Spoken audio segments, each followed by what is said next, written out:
नमस्कार, मैं सत्येंद्र शर्मा और आप देख रहे हैं पंजाब केसरी.com।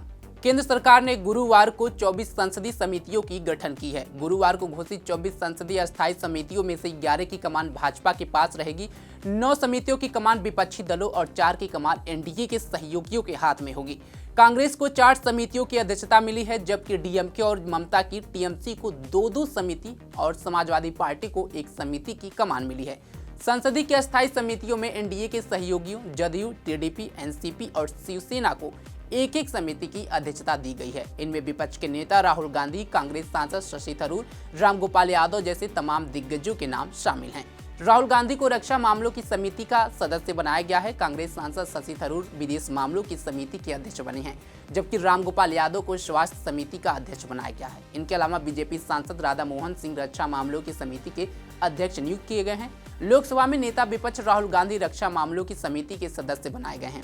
सपा नेता रामगोपाल यादव स्वास्थ्य मामलों की संसदीय समिति के अध्यक्ष हैं।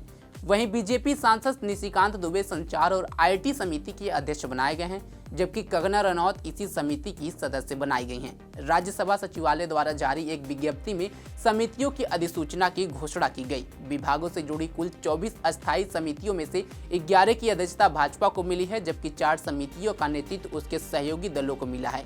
कांग्रेस के नेता 4 समितियों की अध्यक्षता करेंगे, डीएमके और तृणमूल के 2-2 और समाजवादी पार्टी के 1 नेता अस्थायी समिति की अध्यक्षता करेंगे।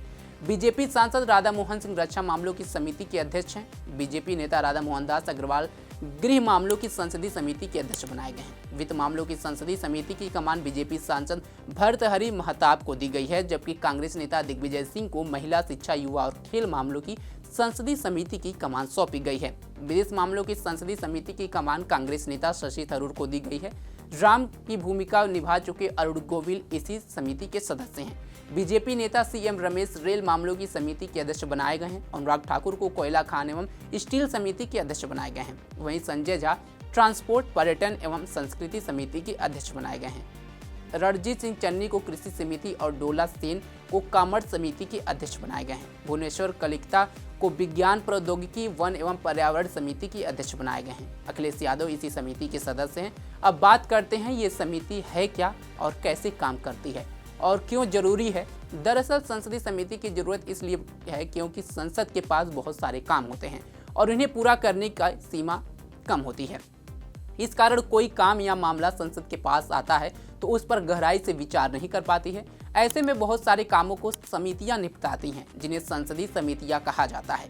संसदीय समितियों का गठन संसद ही करती है। ये समितियां लोकसभा स्पीकर के निर्देश पर काम करती है और अपनी रिपोर्ट संसद या स्पीकर को सौंपती है। ये समितियां 2 प्रकार की होती हैं, अस्थायी समितियां और तदर्थ समितियां। अस्थायी समितियों का कार्यकाल 1 साल का होता है और इनका काम लगातार जारी होता है। वित्तीय समितियां, विभागों से संबंधित समितियां और कुछ दूसरी तरह की समितियां अस्थायी समितियां होती हैं। वहीं तदर्थ समितियों का गठन कुछ खास मामलों के लिए किया जाता है।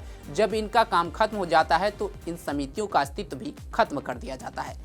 अस्थायी समितियां मोटे तौर पर 3 तरह की होती हैं। इनमें वित्तीय समितियां, विभागों से संबंधित समितियां और दूसरी तरह की अस्थायी समितियां होती हैं। वित्तीय समितियों में 3 समितियां होती हैं। पहली प्राक्कलन समिति, दूसरी लोक लेखा समिति और तीसरी सरकारी उपक्रम से संबंधित समिति। इनमें 22 से लेकर 30 सदस्य होते हैं। प्राक्कलन समिति में सिर्फ लोकसभा सदस्य होते हैं, जबकि लोक लेखा और सरकारी उपक्रमों में संबंधित समितियों में लोकसभा के 15 और राज्यसभा के 7 सदस्य होते हैं। विभागों से संबंधित समितियों की संख्या 24 है। इनमें केंद्र सरकार के सभी मंत्रालय और विभाग आते हैं। हर समिति में 31 सदस्य होते हैं। इनमें 21 लोकसभा और 10 राज्यसभा के सदस्य होते हैं। इनमें गृह, उद्योग, कृषि, रक्षा, विदेश मामलों के रेल, शहरी विकास, ग्रामीण विकास जैसे विभागों की समितियां होती हैं। संसदीय कामकाज और विभिन्न विषयों पर अच्छी से चर्चा के लिए संसदीय समिति का गठन किया जाता है। संसद की कार्यवाही के दौरान संसद में काफी कामकाज होता है। उस अवधि में संसद के सभी कामों का निपटारा संभव नहीं होता है। ऐसे में यदि कोई मामला संसद के समक्ष आता है और उस पर गहराई से विचार विमर्श करना होता है, उसे संसदीय कमेटी के पास भेजा जाता है। हर विभाग की अलग अलग समितियां होती हैं। संसद की ओर से इनका गठन किया जाता है। ये समितियां सदन के अध्यक्ष के निर्देश पर कामकाज करती हैं और संसद या अध्यक्ष को अपनी रिपोर्ट सौंपती हैं। विभाग संबंधी अस्थायी समितियां, जिनमें सभी दलों के प्रतिनिधि होते हैं, लघु संसद के रूप में कार्य करती हैं तथा विभिन्न मंत्रालयों के कामकाज पर नजर रखती हैं।